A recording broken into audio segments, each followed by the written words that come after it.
पसंद मैं सब क्या कहूँ। आप देखें दोस्तों, आपका और हमारा अपना रिएक्शन यूट्यूब चैनल मिल करके आप सब खरीद होंगे। नमस्ते, मुस्कुराते रहे, हमें धन्यवाद करते रहे, हमारा चैनल लाइक शेयर और सब्सक्राइब करके। यूरोप अब इस्लाम के खिलाफ क्यों है? यूरोप आज से भी इस्लाम के खिलाफ है। यूरोप तो जब से है तो से पता, यूरोप तो शुरू से इस्लाम के खिलाफ है। ये आज का इस्लाम के खिलाफ नहीं है यूरोप। ये बंदा झूठ वो बंदा बोलेगा जो कहेगा कि आज यूरोप इस्लाम के खिलाफ है, वो तो शुरू से इस्लाम के खिलाफ है। चले, वीडियो काफ़ी लेंथी है, मुजफ्फर भाई की चैनल से वीडियो है, 51 मिनट की है यार। चले करेंगे कोशिश कितनी देर बैठ सके तो, नहीं तो फिर कभी कर लेंगे। देखते हैं पहले वीडियो फिर बात करें। नमस्ते, हमारा नाम है अभिषेक और आप देख रहे हैं तक्षशिला विधि टॉक्स।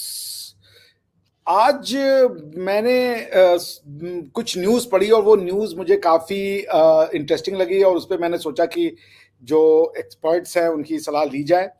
और वो न्यूज़ ये है कि हैम्बर्ग में शिया मुस्लिम जो इस इस्लामिक आतंकवाद को बढ़ावा दे रहे थे उसके नाम पे 4 मस्जिदें बंद कर दी। और आपने ये भी देखा कि फ्रांस में आतंकी हमले हुए हैं जिसमें पाकिस्तानी पकड़े गए हैं।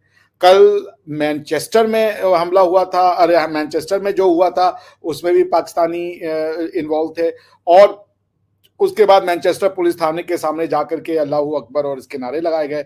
और एक समाज में अंजुम चौधरी एक पाकिस्तानी थे जिनको कि कल या परसों टेररिज्म के चार्जेस में कन्विक्ट किया गया। वो एक प्रीचर थे, एक रिलीजियस प्रीचर थे। एक रिलीजियस प्रीचर को क्यों टेररिज्म के चार्जेस पे अब लंदन में या यूरोप में समझ लीजिए पनिश किया जा रहा है, ये एक मुद्दा, ये एक बहुत सोचनीय विषय है। इस पे बात करने के लिए 2 एक्सपर्ट हैं हमारे साथ। एक हैं आप सबके जाने माने अच्छे शिक्षक श्री हरि मोहन जी। तो हरि जी, आपका बहुत बहुत स्वागत है सर। और आपके साथ हमारा जी हमारा भी सौभाग्य है। और पाकिस्तान से हमें ज्वाइन किया है आप सबके चहेते मुजफ्फर भाई। मुजफ्फर भाई, welcome to the show sir. सलाम, आदाब, नमस्ते। वालेकुम अस्सलाम, नमस्कार आप दोनों को। बहुत शुक्रिया आपका, आपने इनवाइट किया। बहुत अच्छा लगता है आपके साथ प्रोग्राम करके। दिल को दिल से राह होती है और हमारे दिल को आपके दिल से राह है। दिल को दिल से राह होती है तभी तो 2 व्यक्तियों में चाह होती है, समझ रहे ना। चलिए पहले हम शुरुआत करते हैं हरि मोहन जी से।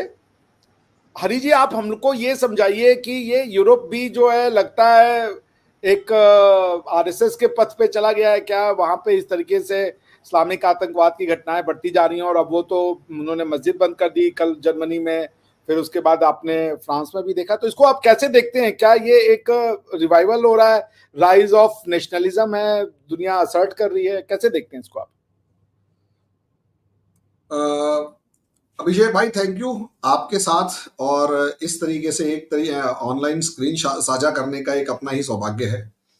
लेकिन मैं इतना कहूंगा कि मेरे को एक चीज समझ में आई, यूरोप के अंदर अगर हम कहें कि आरएसएस जैसा कुछ है तो वैसा दूर दूर तक नहीं है।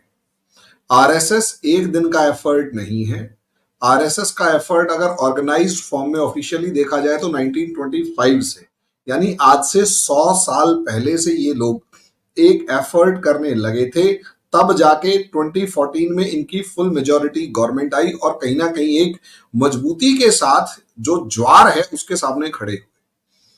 उसके बाद अगर आप देखेंगे क्या सिर्फ 1925, तो वो तो एक और संगठन बना, लेकिन उससे पहले जो एक आइडिया ऑफ हिंदुइज्म था या आइडिया ऑफ भारत था, वो स्वामी विवेकानंद से लेकर स्वामी दयानंद सरस्वती और उससे भी पीछे अगर हम चले जाएं तो हमारे बहुत सारे ऐसे साधु संत महात्मा थे जो लगातार इस लड़ाई को लड़ रहे थे और अलग अलग तरीके से, चाहे हम उसे कितना भी पीछे लेके चले जाएं। जिस दिन पहला इस्लाम का कदम भारत पर पड़ा तब से लेकर अब तक की हम इस लड़ाई को अलग अलग फेजेस में देख सकते हैं और उसे मॉडर्न फॉर्मेट में शेप देने का काम जो है संस्कृति, यानी जो हमारी कल्चर है और ट्रेडिशन है और जो हमारी सिविलाइजेशन है, उस बिहाफ पर तो वो काम आरएसएस ने किया है।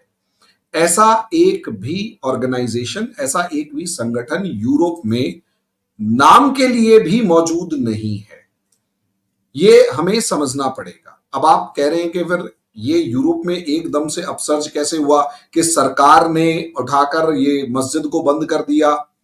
ये हमारी एक गलत फहमी है कि सरकार ने कोई कदम उठाया है, स्ट्रॉन्ग एक्शन लिया है। अल्टीमेटली सरकार ने एक कॉस्मेटिक ट्रीटमेंट किया है, जिसके कॉस्मेटिक ट्रीटमेंट में सिर्फ इतना होगा कि ऊपर ऊपर से आपको दिखेगा कि they are doing some action, but at ground level they are doing nothing. वो कुछ भी नहीं कर रहे दूर दूर तक। ये सबसे मेन बात है, इसे हमें और आपको समझना पड़ेगा। और ये मेन बात इसलिए है क्योंकि अगर आप देखेंगे तो यूरोप के अंदर जो हम 17th सेंचुरी से देख रहे हैं, जो आइडियोलॉजिकल चर्निंग हुआ और मिडिवियल एज से जब ये मॉडर्न एज में एंटर करे, तो उसके अंदर इन्होंने क्या किया, स्टेप बाय स्टेप अपने पुराने सारे के सारे इंस्टीट्यूशंस को खत्म किया। और सबसे पहला जो इंस्टीट्यूशन खत्म हुआ वो था चर्च। आज यूरोप में चर्च के अंदर जाने वाला कोई नहीं बचा। भले ही 500 साल की चर्निंग है, लेकिन अभिषेक भाई इस चीज को मानना पड़ेगा कि वहां उनके दिमाग से धर्म को खत्म कर दिया। चर्च में जाने वाला कोई नहीं है, चर्च में पादरी नहीं है। एक मैं सुन रहा था, एक रफ डाटा, एक बंदा वैसे ही मतलब बात कर रहा था, लेकिन इतना पक्का है चर्च बिक रही हैं। चर्च जो है, इनके कैथेड्रल्स जो हैं वो बिक रहे हैं। उनके अंदर पादरी नहीं है, जाने वाला कोई नहीं है, तो उनको मुस्लिम्स खरीद रहे हैं। उनको एक आधी जगह दिखा के हिंदुओं ने भी खरीदा, लेकिन ज्यादातर मुस्लिम्स खरीद रहे हैं। अब ऐसी सिचुएशन में आप ये देखिए, रिलीजियस इंस्टीट्यूशन है नहीं, और माने या ना माने, भले ही जितने भी एक मॉडर्न थॉट रख लीजिए आप, लेकिन रिलीजियस इंस्टीट्यूशन, जब एक इंसान परेशान होता है, दुखी होता है, उसके पास ऑप्शंस नहीं होते हैं, लाइफ में एक हारा हुआ कहो या कुछ भी, तो उसे एक ऐसी शरण में जाना होता है जहां वो शांति महसूस कर सके, शांत रह सके। वो धर्म है। उस धर्म को आप ज्यादा अच्छे तरीके से एक्सप्लेन करेंगे। लेकिन ऐसे धर्म वाले इंस्टीट्यूशन को, भले ही उसमें कितनी कमियां थी, डिस्ट्रॉय नहीं करना था, वो कमियां थी उन्हें दूर करना था, उसे रिफॉर्म करना था, लेकिन उसे रिफॉर्म करने की जगह उस इंस्टीट्यूशन को कर दिया गया खत्म। उसके बाद सोसाइटी को कर दिया गया खत्म। अब देखिए, पहले धर्म खत्म किया, फिर सोसाइटी खत्म की, फिर फैमिली खत्म की, और इंडिविजुअलिज्म को बढ़ावा दिया। आज यूरोप की जो सोसाइटी है वो इस लेवल पर है कि उसके सामने वो इंडिविजुअलिज्म की तरफ बढ़ने के चक्कर के अंदर उसने फैमिली, सोसाइटी, सारे इंस्टीट्यूशंस खत्म कर दिए। यानी इनको ऑर्गेनाइज करने के लिए ना तो कोई रिलीजियस बुक है, ना ही कोई रिलीजन है, ना ही कोई सोसाइटी है, ना ही कोई कल्चर है। वहां इंडिविजुअल्स है। एक घर में एक फैमिली है, उसका पड़ोस वाले से कोई लेना देना नहीं। अगर वो कंपेटेबल हैं तो वो 2 साथ रह लेंगे, हो सकता है 1 रात साथ रहे, हो सकता है 10 रातें साथ रहे। उसके बाद जब फील होगा नहीं यार आई गॉट बोर्ड, क्योंकि सोसाइटी का कोई प्रेशर नहीं है, रिस्पॉन्सिबिलिटी नहीं है, तो निकल लिए। अब प्रॉब्लम यह है, इसी इंडिविजुअलिज्म के साथ 2 शब्द यूरोप को दिए गए। हम उन शब्दों का अपोज करते रहे, लेकिन वहां 2 शब्द आए। एक तो बी लिबरल, लिबरलिज्म, खुल के दुनिया को बड़ा मतलब उदार तरीके से देखो, प्यार से देखो। और दूसरा एक शब्द इनके जहन में बिठा दिया, इंक्लूसिवनेस, कि इंक्लूड करो, इनको इंक्लूसिव बनो, अपने साथ एडजस्ट करो, अकोमोडेट करो। अब मुझे ये समझ में नहीं आया, मेरे घर में मेहमान आया तो मैं क्यों अकोमोडेट करूं? मेरे घर में अगर कोई मेहमान आया तो वो अकोमोडेट करे मेरे घर के अकॉर्डिंग। अब ये यूरोपियंस को जब उल्टी बातें समझानी शुरू की गई कि अकोमोडेट करो, लिबरल बनो, किसी को भी आने दो, तुम्हारा कल्चर नहीं है, तुम्हारी सिविलाइजेशन नहीं है, तुम्हारा ये नहीं है, वो नहीं है, तो नतीजा ये हुआ कि जो ह्यूज क्राउड बढ़ा, और कुछ ये पैसे के मामले में, कैपिटलिज्म के माइंडसेट के साथ पैसे के मामले में इन्होंने देश के देश उजाड़ दिए। पूरा अरब वर्ल्ड उजाड़ा, पूरा मिडल ईस्ट। आज भी अगर आप अफगानिस्तान से शुरू कर दे, पाकिस्तान से भी, वहां पाकिस्तान को भी अगर आप देखेंगे, मैं कोई सक्सेसफुल स्टेट नहीं मानता, रोग स्टेट। अगर ये नहीं मानते, मुजफ्फर भाई नहीं मानते कि रोग स्टेट है, तो मैं इतना भी मानूंगा कि रोग स्टेट होने में देर नहीं बची है।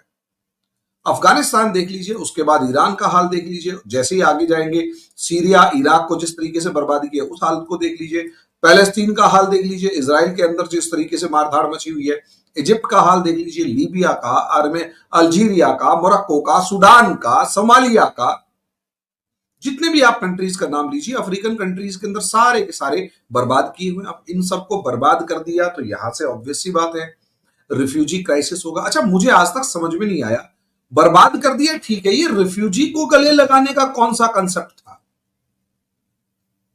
अब वो रिफ्यूजी को गले, भाई ठीक है मैं एक बंदे को गले लगाऊंगा, लेकिन कम से कम वो मेरे अकॉर्डिंग एडजस्ट होना।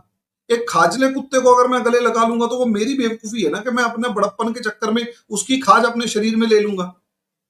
भाई मैं, अभिषेक जी, मैं बिल्कुल इस चीज का सपोर्टर हूं कि दुनिया में टैलेंट अगर मूव कर रहा है तो टैलेंट मूव करे, ठीक है। और यूरोपियंस की पुरानी पॉलिसी, अगर मैं यूरोपियन की फॉर्म में देखूं तो मुझे बड़ी अच्छी लगती है कि दुनिया में लिबरलिज्म दिखा रहे लेकिन टैलेंट के लिए। भाई अभिषेक मिश्रा एक हाई लेवल पढ़ा लिखा बंदा है, जो कि मतलब लॉ को, जिसे कहते हैं ना कि डॉक्टरेट करके बैठे हुए लॉ के अंदर, वो बंदा वहां जाएगा तो वो उसके अकॉर्डिंग एडजस्ट करेंगे, ये अभिषेक जी उनके अकॉर्डिंग एडजस्ट करेंगे।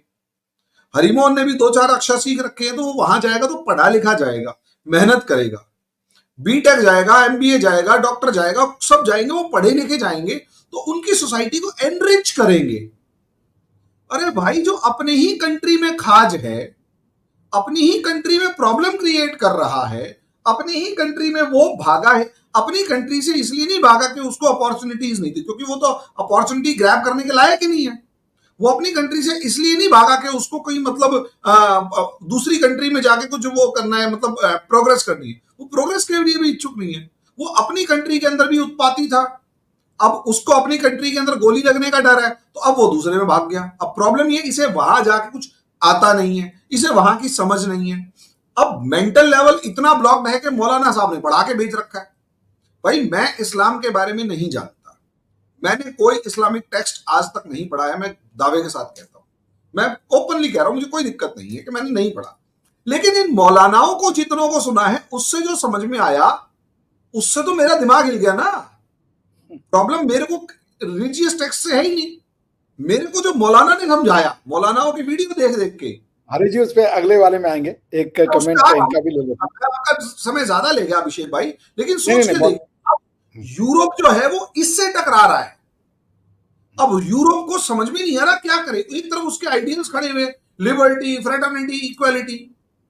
अरे भाई, तुम्हारे बाप दादाओं ने जो किया था ना, कि लग के फ्रांस, जब स्पेन के अंदर पूरा इस्लामाइजेशन हो गया था तो पूरे स्पेन को खाली करवा लिया था तलवार के दम पे, और एक एक मुस्लिम को भगा दिया था कि तुम यहां, you are not allowed here. वो इसलिए क्योंकि दोनों का कल्चर अपोजिट है। और मुजफ्फर भाई बुरा मान जाएंगे लेकिन ये रियलिटी है। जितना मैंने मौलानाओं को सुना है, मौलानाओं की अकॉर्डिंग अगर मैं कहूं तो इस्लाम की नजर में इस्लाम को ना मानने वाले को जीने तक का अधिकार नहीं है अगर वो इस्लाम को स्वीकार नहीं करता। और ये चीज दुनिया में हर जगह है। अब मुझे ये समझ में नहीं आ रहा कि बेंजामिन नेतन्याहू का जो स्टेटमेंट है वो कितना खतरनाक, उस चीज उसने पूरे की पूरी डिफाइन कर दिया कि gays for Gaza are like chickens for KFC. इसी तरीके से ये जो लिबरल्स हैं, ये जो सेक्युलर्स हैं, ये जितने भी हैं हु आर नॉन मुस्लिम, ये जितने भी लिबरल फॉर्म ऑफ इस्लाम के बारे में डिस्कस भी करते हैं, वो वैसे ही हैं if they are chickens and discussing about the growth of KFC, कि केएफसी बड़ा अच्छा है। तो वो केएफसी के मामले में अब मुझे ये चीज समझ में आई इसके। और यूरोप में, ये यूरोप इसी कंफ्यूजन से गुजर रहा है। I can't say it's an ideological crisis, it's called confusion. और उस कंफ्यूजन के अंदर दो ग्रुप्स हैं, वो आपस में लड़ रहे हैं। एक, और दोनों में से एक को बेनिफिट है, और वो जिसको बेनिफिट है वो अपने बेनिफिट्स, जो शॉर्ट टर्म बेनिफिट्स हैं, उन्हें छोड़ना नहीं चाहता। And they are not thinking about their race, their civilisation, their culture, their country. No, they are thinking nothing. उनके लिए इसको अगले वाले में करते हैं। उनके लिए अगर एक गोरी लड़की को एक अफ्रीकन ने सड़क पे घसीट के, पटक के मार दिया, या 13 साल की बच्ची का रेप कर दिया, तो अभी भी ये समझ नहीं पा रहे कि वो एक इंडिविजुअल का नहीं, वो एक माइंडसेट का काम है जो मौलाना ने पढ़ा के उसको भेजा है। अब वो जब ये समझ ही नहीं पा रहे तो भाई it's okay, bye bye, okay tata जी। बहुत अच्छे और बड़े डेप्थ में आपने समझाया इसको, आपकी सारी बातों से मैं सहमत करता हूँ। आइए, चूंकि अब हमारे साथ पाकिस्तान से स्वयं हैं मुजफ्फर भाई, काफ़ी प्रोग्रेसिव इंसान हैं, काफ़ी प्रोग्रेसिव थॉट प्रोसेस है और बहुत अच्छी पकड़ रखते हैं सारे विषयों पे, इस्लाम को भी समझते हैं, इंटरनेशनल रिलेशंस को भी समझते हैं। तो मुजफ्फर भाई, हमें ये समझाइए कि हमने देखा जो हरी भाई ने बताया कि पाकिस्तानी को लेकर के तो है एक उनके साथ, जैसे कल अभी आपने देखा क्या हुआ है मैनचेस्टर में, उसके बाद आपने देखा अंजम चौधरी, एक पाकिस्तानी से उनको टेररिज्म के चार्ज में उनको सजा हो गई। तो पाकिस्तान क्यों ऐसे प्रोडक्ट बेच रहा है, पाकिस्तान का फेस, टेररिज्म का फेस क्यों बनता जा रहा है, ये जरा समझाइए हमें आप। थैंक यू मुजफ्फर भाई। जी बहुत शुक्रिया आपका। पहले तो ये कि हरी भाई ने बड़े अच्छे तरीके से सारी चीज़ों को बता दिया कि क्यों ये सारा हो रहा है और इसके पीछे पाकिस्तानी ही क्यों निकलता है। कि कोई भी इस तरह का इंसिडेंट होता है तो हमें उसके अंदर पाकिस्तानियों की इन्वॉल्वमेंट जो है ना, वो डायरेक्टली या इनडायरेक्टली वही नज़र आती है। तो इसमें मैं यही समझूंगा कि पाकिस्तान के अंदर जो अभी मदरसे हैं ख़ास तौर पर, उनके अंदर जिस तरह की तालीम दी जाती है, वो उनकी तादाद का नहीं पता हमें। मैं पाकिस्तान के अंदर रहता हूँ, लेकिन मुझे ये नहीं पता कि पाकिस्तान के अंदर कितने मदरसे हैं और उसके अंदर कितने स्टूडेंट जो है वो पढ़ रहे हैं। ख़ास तौर पर अगर गरीब इलाकों की बात की जाए, जैसे जनूबी पंजाब है, खैबर पख्तूनख्वा, सारे को मैं इसमें शामिल करूंगा, बलूचिस्तान के इलाके और सिंध का जो देहाती इलाका, वहाँ पर क्योंकि सरकारी स्कूल ना होने के बराबर है जो गवर्नमेंट के स्कूल हैं, और लोग इतने गरीब हैं कि अपने बच्चों को वो तालीम जो दिलवा नहीं सकते किसी प्राइवेट स्कूल के अंदर या शहर के अंदर भेजें, तो वो क्या करते हैं, उनके लिए एक इजी वे ये होता है कि वो मदरसे के अंदर अपने बच्चे को भेज के अपनी जान जो है वो छुड़ा देते हैं। उन्हें नहीं पता कि मदरसे के अंदर क्या तालीम दी जाती है, मदरसे के अंदर क्या पढ़ाया जा रहा है, कौन उनको पढ़ा रहा है और कौन कौन वहाँ पर मौजूद है और क्या चीज़ है वहाँ पर उनके माइंड के अंदर, बच्चों के माइंड के अंदर बिठाई जा रही है। तो आज मैं आपको ये बताऊं कि आज फ्राइडे है, मेरे जो कज़न है, मेरा भाई, वो हम जुमे को पढ़ के तो एक साथ आ जाते हैं, तो साथ में मेरा उस भाई का बेटा जो है वो भी उसके साथ था, वो मदरसे के अंदर वो भी पढ़ रहा है। तो मैंने यही सवाल उससे किया कि मैंने कहा भाई तुम ये बताओ कि तुम्हें क्या पढ़ाया क्या जाता है, कुरान तो तुम हिफ्ज कर रहे हो, उसके साथ में तुम्हें क्या और तालीम दी जाती है? कभी तुम्हें ये तो नहीं बोला कि बंदूक उठाओ और वो जाकर ये जो यहाँ पर नॉन मुस्लिम है उनको उड़ा दो या इस तरह कर दो, इस तरह की तालीम तो नहीं देते। नहीं, उसने बोला नहीं नहीं, इस तरह की कभी हमसे बात नहीं हुई। और मैंने ये पूछा कि तुम्हारा जो मदरसा है वो रजिस्टर्ड है? उसने बोला कि एक रजिस्टर्ड है, उसके साथ में एक और है वो रजिस्टर्ड नहीं है। तो बहरहाल मैं फिर भी देख रहा हूँ कि ये फैसलाबाद है, शहर के अंदर मदरसा, तो ये लोग जो है यहाँ पर कुछ चीज़ें कंट्रोल के अंदर हैं। लेकिन जो देहात के अंदर मदरसे हैं वहाँ पर हमने ये देखा कि जो पहले अफगान वार हुई, उसी अफगान वार के अंदर जो लोग यहाँ से पढ़ के निकले थे, गए थे और वो वहाँ पर जाकर तालिबान बने। ये तालिबान का मतलब क्या है? तालिबान का मतलब है स्टूडेंट। ये सारे के सारे जो तालिबान हैं ये पाकिस्तान के मदरसों से ये तालीम इन्होंने हासिल की है। इसमें ज़्यादातर जो मदरसे हैं, ये जो मौलाना फजलुर रहमान है जमीयत उलमा इस्लाम, इनके अपने जो मदरसे हैं, इनकी जो अपनी जमात के मदरसे हैं, वो उनसे इन्होंने तालीम हासिल की है। तो आप देख लें कि वो तालीम हासिल करके उन्होंने क्या काम किया कि वो वहाँ पर जाकर उन्होंने एक जिहाद जिसको वो ये कहते हैं, और अभी वो सारा काम वो पाकिस्तान के ऊपर उठा के वापस ला रहे हैं। और बन्नू के अंदर हमने देखा कि उन्होंने पाकिस्तान की आर्मी के ऊपर अटैक किया। अभी भी ये इनका प्लान यही है कि हम जितने भी इलाके जो अफगानिस्तान के साथ मुल्का इलाके हैं वहाँ पर अपना कंट्रोल कर लें और शरिया ला वहाँ पर ये नाफिज करना चाहते हैं। यही सेम काम जो ये पाकिस्तान के अंदर करना चाह रहे हैं, इसी तरह का ये काम यूरोप के अंदर कर रहे हैं। जो अंजम चौधरी वहाँ पर जो पकड़े गए हैं, वो भी यही काम कर रहे थे जो पाकिस्तानी मदरसों के अंदर जिस तरीके से बताया जाता है, पढ़ाया जाता है, एक माइंडसेट जो बनाया जाता है, वैसा ही माइंडसेट वो यूरोप के अंदर वहाँ के जो बच्चे हैं उनका बना रहे थे। उनको पकड़ा गया। अभी ये सिर्फ वो अंजम चौधरी ही नहीं, उनका एक पूरा वहाँ पर नेटवर्क मौजूद है और उनके बहुत ज़्यादा फॉलोअर मौजूद हैं जो ये समझते हैं कि हम जी यूरोप के अंदर जो है वो शरिया लॉ लाएंगे, हम इस्लामी कानून वहां पर लाएंगे, यहाँ पर हर चीज जो है इस्लाम के मुताबिक होगी। ये गोरे यहाँ पर ये जो रहते हैं ये हमारे मुताबिक जैसे हम कहेंगे वैसे ये जिंदगी गुजारेंगे। ये लोग वो वहां पर अपना कानून लाना चाह रहे हैं कि अपने मुल्क के अंदर ये कुछ कर नहीं सके। अब यहाँ से लोग वहां पर जो गए हैं वहां पर लोगों का ये माइंडसेट बना रहे हैं कि भाई ये जो यूरोप है इसको भी हम वैसा ही बना दें जैसा कि हम पाकिस्तान के अंदर करना चाहते हैं या दुनिया के दूसरे मुल्कों में करना चाह रहे हैं।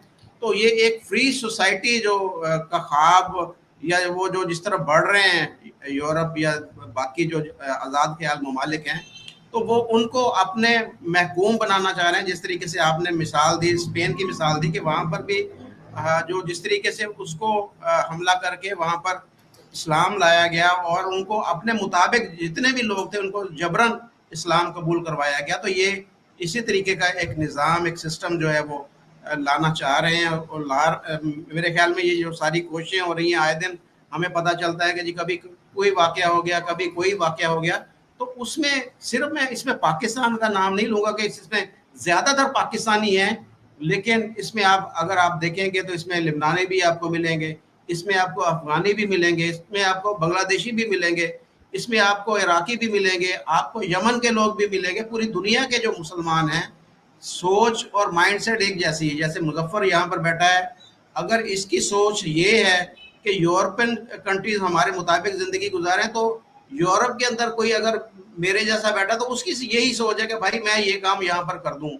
तो ये कहना कि ये पाकिस्तानी मुसलमान की जो सोच है वही सोच जो है एक दूसरे मुल्क के अंदर जो रहने वाला मुसलमान है उसी की है। लेकिन इसके अंदर मैं ये कहना चाहूँगा कुछ लोग ऐसे हैं कि ना होने के बराबर इसमें की तादाद 5% होगी या 7% होगी कि जो ये चाहते हैं कि हर बंदे को अपनी ज़िंदगी खुद गुजारने का हक है कि वो अपनी मर्जी के मुताबिक अपनी ज़िंदगी गुजारे। उसके निजी मामलात में हमें मुदाखलत नहीं करनी चाहिए। रिलीजन हर बंदे का पर्सनल मामला होता है ये। लेकिन बहुत कम मुसलमान ऐसे हैं कि जो इस चीज़ पे बिलीव करते हैं कि भाई वो अगर वो हिंदू है तो उसका अपना धर्म है, वो अपने धर्म के मुताबिक अपनी ज़िंदगी गुजारे। अगर कोई क्रिश्चियन है तो भाई वो अपने हिसाब से ज़िंदगी गुजारे। हमें कोई हक नहीं है कि हम उसके ऊपर अपना जबरी इस्लाम जो है वो मुसल्लत करें। तो ये जो लोग हैं जो एक मदरसे वाला माइंडसेट है वो यही चाहते हैं कि भाई हम जबरन जो है वो अपने जो हमारे ख्यालात हैं दूसरे के दिमाग के ऊपर हम काबू करें और उसको बोले कि भाई तुम जैसे हम बोलते हैं वैसे तुम ज़िंदगी गुजारो, जैसे हम कहते हैं वैसे तुम्हें अपनी ज़िंदगी को गुजारना पड़ेगा। यही चीज़ें हम यहाँ पर देख रहे हैं। पाकिस्तान के अंदर हिंदू क्यों भाग रहा है, यहाँ से क्रिश्चियन के ऊपर क्यों जुल्म सितम हो रहा है, यहाँ पर दूसरी माइनॉरिटी जो है उसके ऊपर क्यों हो रहा है। यही वजह है कि यहाँ पर जो मुसलमान है वो जो मदरसे से पढ़ के आता है, जो नहीं भी पढ़ के आता उसको वो ख्यालात उसके भी वैसे ही हैं, लेकिन मदरसे वाला थोड़ा ज़्यादा अग्रेसिव होता है। बाकी जो है वो थोड़े से उनसे कम डोज होती है उनके पास, लेकिन सोच उनकी भी यही है कि ये हिंदू है, ये कलमा पढ़ ले, इसकी बच्ची जो है इसके साथ मुसलमान की शादी करके इसको मुसलमान कर लिया जाए। तो ये एक सोच है जो आज भी वही है जो आज आप स्पेन की बात कर रहे थे, उंदलस की बात कर रहे थे, आज भी मुसलमान की वही सोच है कि भाई हम इनको जो हमने मुसलमान बनाना है इनको अपने मुताबिक जो है उनकी ज़िंदगी जो है वो शरिया ला के तहत होनी चाहिए और हमारा ही होल्ड होना चाहिए, पूरी दुनिया के अंदर हमारा ही होल्ड हो और ये लोग जो है ये बचकर हमसे कहीं ना जा सके और हम जैसे हम कहते हैं ये वैसे ज़िंदगी गुजारे।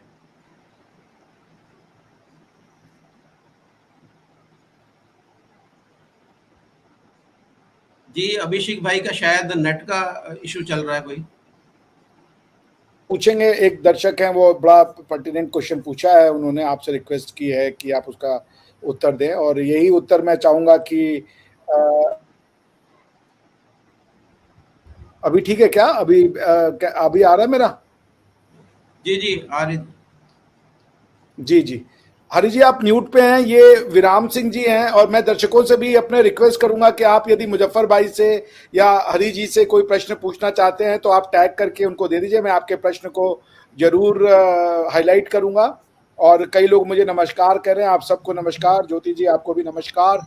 और विराम सिंह जी का प्रश्न है, Harimohan ji, will the tolerance of Islamophobia will break with into something Nazi like monster. मैं समझा नहीं इसका मतलब ये क्या पूछना चाह रहे हैं, बट इनका ये कि क्या इस्लामोफोबिया को टॉलरेट करने से कोई परेशानी तो नाजी जैसा तो नहीं हो जाएगा, जैसे नाजियों ने लोग टॉलरेट करते गए और पूरे जर्मनी को खा गए और उसके बाद वर्ल्ड वॉर करवा दिया, इतने लोगों को मरवा दिया, तो ऐसा तो नहीं मैं इसमें यही अगर कुछ सिचुएशन आ जाए कि काफी लोगों की जान चली जाए। जी, मैं दो चीजों को इसमें मैं सोचने की कोशिश कर रहा था। एक तरफ तो अगर ये tolerance of Islam will break, तो मेरे को जो समझ में आ रहा है, इन्होंने शब्द बिल्कुल ठीक लिखे हैं कि इस्लामोफोबिया यानी इस्लाम से एक नफरत के प्रति, यानी इस्लाम से नफरत करने वालों के प्रति जो टॉलरेंस है वो कहीं नाजी लाइक सिचुएशन तो ना खड़ा कर दे कि जैसे हिटलर ने जर्मनी के अंदर जो सिचुएशंस खड़ी हुई थी उसके अंदर नाजी ज्यूज को जिस तरीके से मारा था। मैं पहली एक चीज कंफर्म कर दूं कि जिस इंसान को ये लगता है कि हिटलर ने ज्यूज को मारा और वो हिटलर पैदाइशी ही नफरत करता था, तो माफ कीजिएगा, असलियत में देखो ताली कभी एक हाथ से नहीं बजती। और मैं ये नहीं कह रहा कि ज्यूज को मारना ठीक था, लेकिन क्योंकि हिस्ट्री का टीचर हूं और ऑब्वियस सी बात है मैं कहीं ना कहीं सिचुएशंस को समझने की कोशिश करता हूं, और हिटलर की पर्सनैलिटी जिस तरीके से डेवलप हुई और उसके पीछे रीजन क्या था और ज्यूज के प्रति नफरत क्या थी, उसको थोड़ा सा देखते हैं। असलियत में मामला क्या था कि ज्यूज और क्रिश्चियनिटी की जो लड़ाई है वो बिल्कुल वैसी ही है जैसे हिंदुस्तान में हिंदू और मुसलमान की लड़ाई है। एग्जिस्टेंशियली एक दूसरे को वो अपोज, मतलब बहुत ही प्रिंसिपल फंडामेंटल बेसिस पर ही एक दूसरे को अपोज करते हैं। जैसे अभिषेक भाई मेरे से ज्यादा कहीं ज्यादा बताएंगे इस मामले में, क्योंकि ये माना जाता है कि जीसस क्राइस्ट को ज्यूज ने क्रूसीफाई किया था। करेक्ट। और इसी वजह से क्योंकि ज्यूज ने क्रूसीफाई किया तो ज्यूज और क्रिश्चियंस की लड़ाई ये लगभग 2000 साल तक लगातार चलती रही। अगर इसे मोटे तौर पर भी देखा जाए तो ज्यूज को इजराइल से किसी मुस्लिम ने नहीं खदेड़ा, बल्कि जो क्रिश्चियन रूलर्स आए थे उन्होंने खदेड़ा था। और इसी बिहाफ पर ये लोग जो हैं ज्यूज दुनिया के अलग अलग कोनों में जाकर बसते चले गए। उसके बाद भी अगर आप देखते हैं तो इस्लामिक फोर्सेस, इस्लाम का जब राइज होता है तब भी ज्यूज मक्का मदीना में उस टाइम पर इसलिए मौजूद थे क्योंकि वहां मतलब ये अपना जेरूशलम लूज कर चुके थे, तो पीछे वाले मतलब ईस्ट वाले शहरों में बसे हुए थे। ज्यूज की मुस्लिम से सीधी मुझे नहीं लगता कि कोई लड़ाई है जब तक कि अल अक्सा मॉस्क के ऊपर दोनों क्लेम ना कर लें और ये कहें कि हम वहां पर लड़ रहे हैं। ज्यूज की इस्लाम के साथ लड़ाई बाद में तब शुरू हुई है जब जो जायोनिस्ट मूवमेंट 1876 या 1886, इफ आई एम राइट और रॉन्ग, मैं वो ईयर भूल रहा हूं, वो शुरू हुआ। और जायोनिस्ट मूवमेंट इसलिए शुरू हुआ क्योंकि क्रिश्चियन वर्सेस ज्यूज की लड़ाई में जब भी किसी मामले को सुलझाना होता तो एक आधे ज्यू को पकड़ के लटका देते। मुझे एक बहुत अच्छे तरीके से कहानी याद है कि फ्रांस के अंदर जब 1871 वॉर हुआ तो 1871 के अंदर जर्मनी यानी बिस्मार्क ने फ्रेंच फोर्सेस या नेपोलियन III को बहुत बुरी तरह हराया। जब नेपोलियन III को हराया तो असलियत में सारा मामला ये सब कोई ढूंढने लगा कि भाई ये क्यों हारे, तो हारे क्यों, तो इसके ऊपर यहां पर एक ज्यू को बलि का बकरा बना के उसे फांसी चढ़ा दी कि इसकी वजह से हारे। रीजन कोई खास नहीं बताया गया, बस ये था कि ये ज्यू जो कमांडर था इसकी वजह से पूरी फोर्स जो थी वो मिसगाइडेड थी और 73,000 जो फ्रेंच सोल्जर्स थे वो जर्मन्स ने पकड़ लिए और फ्रांस पूरी तरीके से हार गया। इसी वजह से वहां पर सिचुएशंस जो थी वो मतलब बढ़ती चली गई और उस बंदे ने, थियोडर जो भी नाम था उस बंदे का, उस बंदे ने जायोनिस्ट मूवमेंट चालू किया।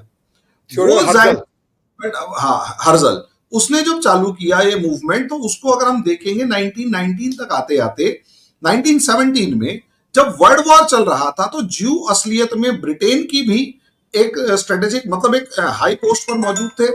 अगर हम देखेंगे तो वो क्या नाम है, ज्यूज जो थे वो जर्मनी की भी हाई पोस्ट पर मौजूद थे।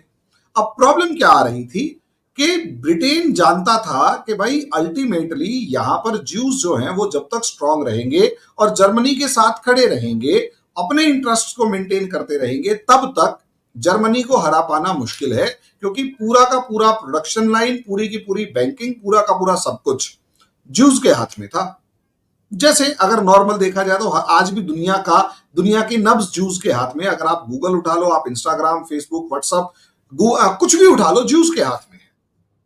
वही चीज उस टाइम पर थी। अब ऐसी सिचुएशन में एक बेल्फोर्ड डिक्लेरेशन हुआ था, ब्रिटेन के बेल्फोर्ड डिक्लेरेशन हुआ था जो कि ब्रिटेन के रक्षा मंत्री थे, उन्होंने कहा कि Israel is the homeland of Jews और जैसे ही वर्ल्ड वॉर खत्म होगा हम ये होमलैंड उनको दे देंगे। बस ये एक बड़ा रीजन था कि बहुत से ज्यूज जो कि जर्मनी की तरफ से लड़ रहे थे या सपोर्ट कर रहे थे, वहां पर उनको मतलब उन्होंने एकदम से कम अपोज नहीं किया तो साथ देना भी छोड़ दिया, बहुत सारे ज्यूज। और ये दुनिया में हर जगह है, ये हिंदुस्तान में भी है। हिंदुस्तान में आरोप लगते हैं आजम खान के ऊपर कि जब 1971 वॉर हो रहा था तो उस टाइम पर आजम खान यंग होता था और उसने अपने कॉलेज मेट्स के साथ मिलकर बहुत सारी सड़कें जिसमें से आर्मी के कन्वॉय गुजरने थे वो बहुत सारी सड़कें खोद डाली।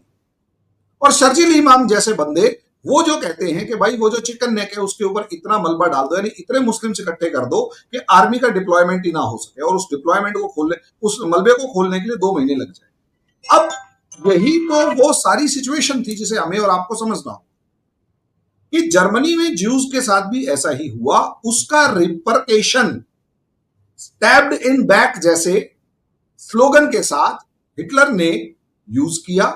और जब सेकेंड वर्ल्ड वॉर शुरू हुआ तो डर था जर्मनी को कि जिस तरीके से फर्स्ट वर्ल्ड वॉर में हम हारे, कहीं इन ज्यूज की प्रॉब्लम की वजह से हम सेकेंड वर्ल्ड वॉर में ना हार जाए। वहां से प्रॉब्लम्स आनी शुरू हुई और जर्मन उस चीज को जब ग्रैब करने लगे तो ऑब्वियस सी बात है फिर एक जेनोसाइड और सब जो भी आप पोग्राम वगैरह कहो वो सब शुरू हो गया। तो ताली एक हाथ से नहीं बजती, दोनों हाथ से बजती है। अब आप यहां समझिए, अब इस्लामोफोबिया देखो भैया, इस्लामोफोबिया अकेला इस्लामोफोबिया यूं नहीं है कि हरिमोहन के अंदर इस्लामोफोबिया है। अगर इस्लाम को मानने वाले किसी इंसान ने इस हरिमोहन को या हरिमोहन के किसी रिश्तेदार को डराया होगा, धमकाया होगा या ऐसा कुछ इंसिडेंट हुआ होगा जिसकी वजह से हरिमोहन के दिमाग में डर बैठ गया, या ऐसे बहुत सारे इंसिडेंट्स हुए होंगे। और वैसे भी सोशल मीडिया का जमाना भरे पड़े हैं वीडियोस वगैरह, तो इस वजह से एक कंसर्न पैदा हो गया एग्रेसिव मुस्लिम्स के अगेंस्ट। इसे इस्लामोफोबिया। प्रॉब्लम यह है इस्लाम को मानने वाला कोई भी इस चीज को मानता ही नहीं है। चाहे हम ब्रिटेन के अंदर देखें तो एक मौलाना खुल के कहता है कि अभी तो एक वो लेबर पार्टी का जो एमपी है वो साफ कह रहा है कि ये हम 26 हो गए हैं, बहुत जल्दी हम 600 भी हो जाएंगे। साफ कह रहा है कि बहुत जल्दी 600 हो जाएंगे और पूरे का पूरा जो पार्लियामेंट, ब्रिटिश पार्लियामेंट होगा वो। अब मुझे एक बात बताइए, ये जो स्टेटमेंट है कि आगे आने वाले कुछ साल में कि 1997 में हम 0 थे, आज 26 है और अगले आने वाले कुछ टाइम में हम पूरी ब्रिटिश पार्लियामेंट के ऊपर 100% मुस्लिम्स होंगे, क्या ये वहां के लोकल्स को डराएगा या नहीं डराएगा? ऑब्वियस सी बात है, डराएगा। अब अगर ये डरा रहा है तो इसे इस्लामोफोबिया कहेंगे, तो जिम्मेदारी उसकी भी है ना जो भड़काऊ बातें कर रहा है। वो चीज कैलकाटा में भी नजर आती है कि दावत इस्लाम दो, माने तो ठीक वरना उसके बाद चुप। अब सवाल तो यही, अगर नहीं माने तो सर कैलकाटा का मेयर अगर ये कह रहा है कि दावत इस्लाम दो हिंदुओं को, हिंदू बदनसीब है जो इस्लाम में पैदा नहीं हुए। अब मेरा तो अगला सवाल है, अगर मान लिया तुम्हारी दावत इस्लाम एक्सेप्ट नहीं करते तो क्या करोगे? सरतन से जुदा करोगे आप तो। अब मैंने इतना सवाल पूछ लिया और वो इस्लामोफोबिया हो गया। अब इस इस्लामोफोबिया का अब एक एक्सट्रीम लेवल ये आ जाता है जब आर पार की लड़ाई है। अब जब वो आर पार की लड़ाई है तो ऑब्वियस सी बात है, ये तो सोचना पड़ेगा ना, जिस दिन आर पार की लड़ाई हुई तो हो सकता है जो डोमिनेट करेगा वो करेगा। फिर जब फैसला ही तलवारों से होना है, फैसला ही गर्दन काटने पे वाली सिचुएशन पे होगा तो बचेगा क्या? फिर आप ये कहेंगे नहीं दिस वाज इस्लामोफोबिया। अरे भाई, इस्लामोफोबिया के लिए उस इंसान की भी जिम्मेदारी है जो डरा रहा है। जो डर रहा है वो तो डर रहा है, लेकिन जो डरा रहा है उसको भी तो कुछ बोलो। वो मौलाना खड़े होकर कह रहे हैं शरिया लॉ लागू करो, वो जस्टिफाई कर रहे हैं कि 12-13 साल की लड़की को अगर हमने यूज कर लिया तो देयर इज नो प्रॉब्लम, तो उसको कोई तो जस्टिफाई करो। अब यूं कह रहे हैं कि नहीं इस्लामोफोबिया है। अरे भाई, इस्लामोफोबिया है, हम मानते हैं, लेकिन डराने वाला भी तो है। डर रहे हैं तो ठीक है, डराने वाला भी तो है। और अगर डराने वाला है उसको भी तो समझा लो। तुम कह रहे हो वो डराएगा लेकिन तू डर मत, ये क्या बात है भाई? बुलाती है पर जाने का नहीं है? बुलाती है पर जाने का नहीं, वही वाली बात हो गई। वो डराता है पर डरने का नहीं। अब वो मेरे को क्या, मेरी पूरी कम्युनिटी को, सिविलाइजेशन को, सबको खत्म कर रहा है, लेकिन डरने का नहीं। अरे चाचा, मेरी एग्जिस्टेंशियल क्राइसिस है, इसे भी तो समझ कि ना ना ना ना ना, तेरी एग्जिस्टेंशियल क्राइसिस कुछ नहीं। ऊपर से लेबल लगा देते हैं रेशिस्ट, लेबल लगा देते हैं कॉम्युनल, लेबल लगा देंगे रेडिकल। अरे रेडिकल वो है जो शरीयत की बात कर रहा है, रेडिकल वो है जो आपकी लिबरल लॉ को मान नहीं रहा, रेडिकल वो है जो रिवर टू सी की बात कर रहा है, रेडिकल वो है जो दावत इस्लाम दे रहा है। यहाँ पर देखिए तरीकेकार का फर्क है ना, कि अगर आपने इस्लाम की दावत देनी है तो आप हाँ इस्लाम मुजफ्फर भाई, मैं बस मुजफ्फर भाई एक मिनट, बस मैं यही चीज, यही जो इन्होंने जवाब दिया हरि भाई ने, इसी पे हम आपका भी पर्सपेक्टिव जाना चाहेंगे। अब आप हरि भाई को जो उत्तर देना चाहते हैं वो भी दे दीजिए और अपनी बात भी रख दीजिए। बिल्कुल बिल्कुल। मैं इस पे थोड़ा सा मेरा पॉइंट ऑफ व्यू का फर्क है कि देखें, आप चाहते हैं कि जी शरिया ला पूरी दुनिया के अंदर हो, लेकिन उसका तरीकेकार गलत है। आप चाहते हैं कि जी बंदूक के जोर से आनी चाहिए, आप दूसरे की गर्दनें काट कर शरिया लाना चाहते हैं, ये तरीका गलत है। आप उसके लिए पहले अपने आप को ठीक करें, हम खुद ठीक नहीं है। जी आपकी आवाज नहीं आ रही। मुझे आ रही है आपकी आवाज, बोलिए बोलिए। वो कुछ कहना चाह रहे थे शायद, वो मोबाइल। अच्छा, मैं ये कह रहा हूँ कि हम ये चाहते हैं कि हम जो आम मुस्लिम हैं वो ये चाहते हैं कि भाई हम जोर जबरदस्ती से इस्लाम को पूरी दुनिया के अंदर नाफिज करें, जोर जबरदस्ती से। भाई पहले तो आप ये बताएं ना कि कोई ऐसा आज के दौर में कोई एक आइडियल मुसलमान जिसके बारे में हम बोल सकें कि यार ये देखें, ये कितना इंसानियत का हमदर्द बंदा है, ये कितना दूसरे का ख्याल करने वाला है, ये इसके इखलाक कितने अच्छे हैं, ये भलाई के कामों में किस कदर आगे बढ़ा हुआ है, तो फिर बंदा उसकी मिसाल देता कि ये देखें जी ये मुसलमान ऐसे। हमारी जब भी मुसलमानों की बात होती है तो उसकी मिसाल क्या होती है कि जी उसामा बिन लादेन कितने मुसलमान, कितने लोगों का वो कातिल था, कितने लोगों को उसने मारा। कोई भी बात होती है, अहमद जवारी की बात होती है, यानी कि नेगेटिव वे के अंदर मिसालें मुसलमानों की दी जाती हैं। मिसालें अब अंजम जो चौधरी गिरफ्तार हुआ है यूरोप के अंदर से, तो वो वहाँ के पूरे यूरोप के अंदर एक चीज़ जो एक जज्बात लोगों के कैसे वो भड़के होंगे कि ये यहाँ पर क्या करना चाहता था। तो लोग आप लोगों को ज़बरदस्ती मुसलमान बनाएंगे, आप लोगों को जबरन मुसलमान बनाएंगे तलवार के जोर से। वो तलवारों वाला दौर तो ख़त्म हो गया। अब तो ये है कि आपका इखलाक अच्छा होना चाहिए, आपका बिहेवियर अच्छा होना चाहिए, आपका मेल मिलाप अच्छा होना चाहिए। आप तो हिंदू को अपने साथ बिठा के खाना नहीं खिलाते, उसको अपने बर्तन में पानी नहीं पीने देते, आप उसकी बच्चियों और देते हैं कई जगह तो जी थूक और देते हैं। हाँ जी। तो फिर ये कैसा, ये आपका माजरत के साथ आप ये कह रहे हैं ना कि इस्लामोफोबिया का डर हरिमोहन सर को या अभिषेक सर को नहीं, मुझे भी यहाँ पर मैं इस तरह की जब बात करता हूँ तो मुझे भी धमकियाँ मिलती हैं, मुझे भी यहाँ पर जो डराया धमकाया जाता। तो ये एक ऐसी बात नहीं है कि इससे खतरा जो है सिर्फ हिंदू को है या क्रिश्चियन को है या माइनॉरिटी को है। इस्लाम के अंदर भी जो रहकर जो कोई इनको समझाने वाली बात करता है या इनको को पॉइंट आउट करता है कि भाई ये हमारी गलती है, इनको हमें सुधारना चाहिए, अपने आप को ठीक करना चाहिए, तो ये उसको भी रगड़ा लगा देते हैं।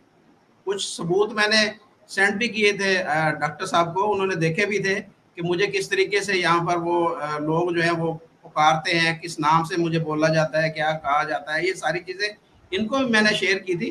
तो ये मसले ऐसे गंभीर बन चुके हैं, इतने ये उलझ चुके हैं कि हम अपने आप को ठीक करने को तैयार नहीं है, हम दूसरे को स्पेस दे। सबसे बड़ी बात यह कि टॉलरेंस की बात की, हम किसी को स्पेस देने को तैयार नहीं है कि अगर किसी ने कोई बात की है या नहीं की, जैसे सवाद के अंदर हुआ कि एक बंदे ने बेचारे ने कुछ भी नहीं किया, वेटर के साथ उसकी लड़ाई हुई, वेटर ने उसके ऊपर ब्लास्फेमी का इल्ज़ाम लगाकर लोगों को इकट्ठा किया, उस बेचारे की जान ले ली।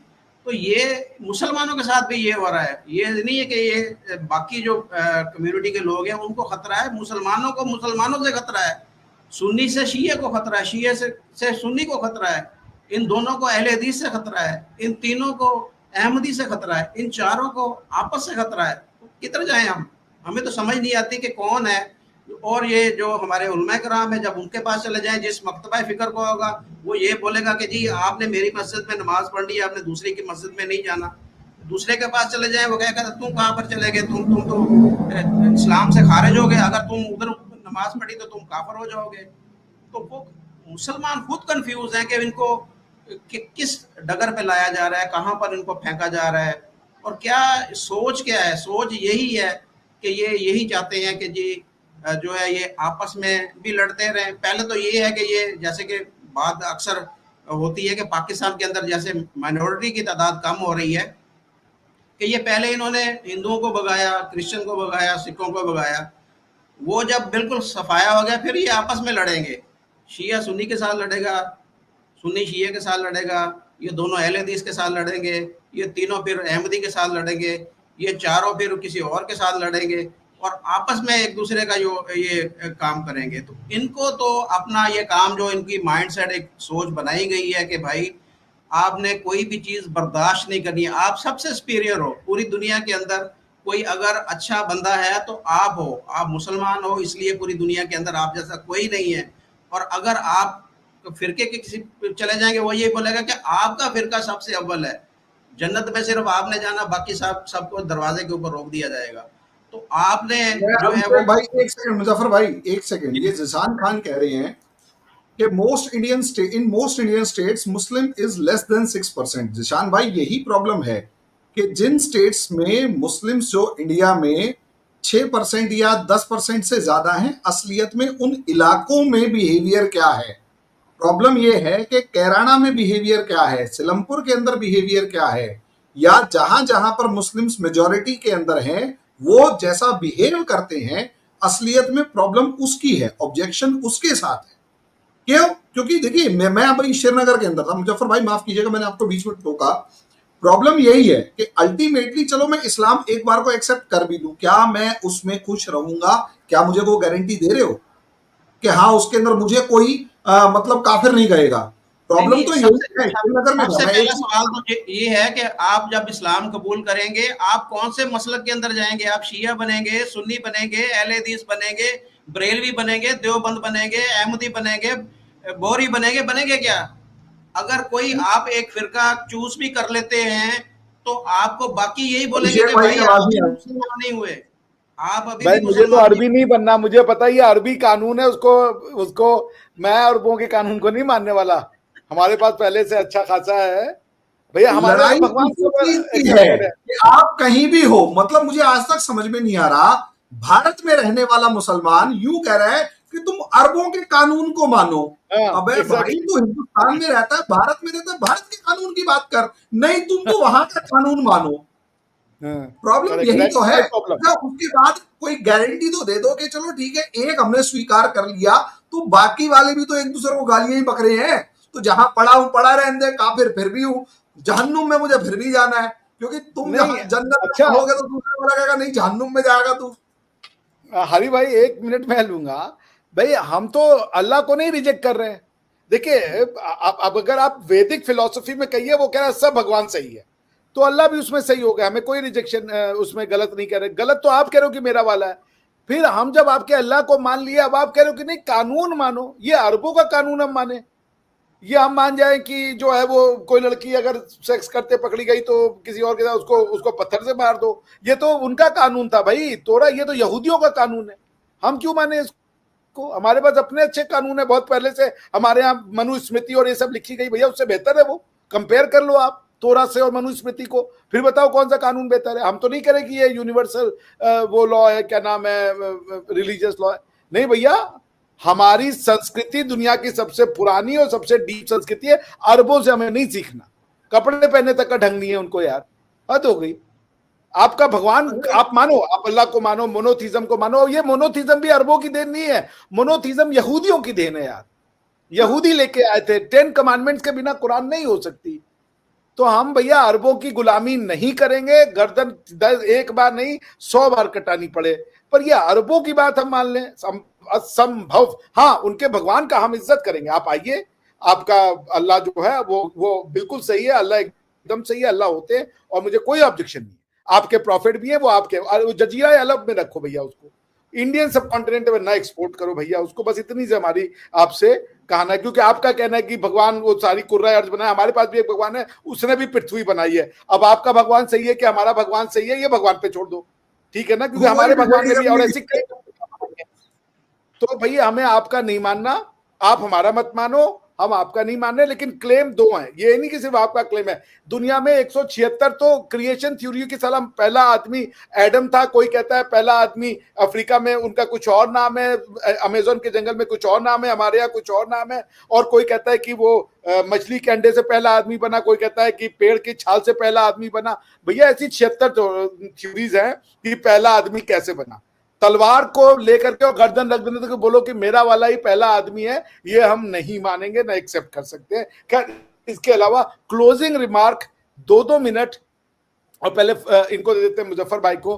मुजफ्फर भाई, आप क्या देखते हैं कि दुनिया में मिल के कैसे रहा जा सकता है, सबकी बात मान के कैसे रहा जा सकता है, एक साथ रहे, जिसको जो मानना है माने, फिर भी एक को एग्जिस्टेंस के साथ रहें, ये बताइए इसका रास्ता हमें। देखिए, कुरान पाक की आयत है, लकुम दीनकुम वलिय दीन। इसका मतलब है ये तो तुम्हारे आप लिए ही आयत तुम्हारा। कोट कर रहे हैं, आप पूरी आयत कोट जी, कीजिए, ये तो मैंने पढ़ी हुई है। अच्छा जी। ये जी बोलिए, उसके पहले वाली भी आयत मैंने पढ़ी है, उसमें मैं तुम्हारे भगवान की पूजा कभी नहीं करूंगा।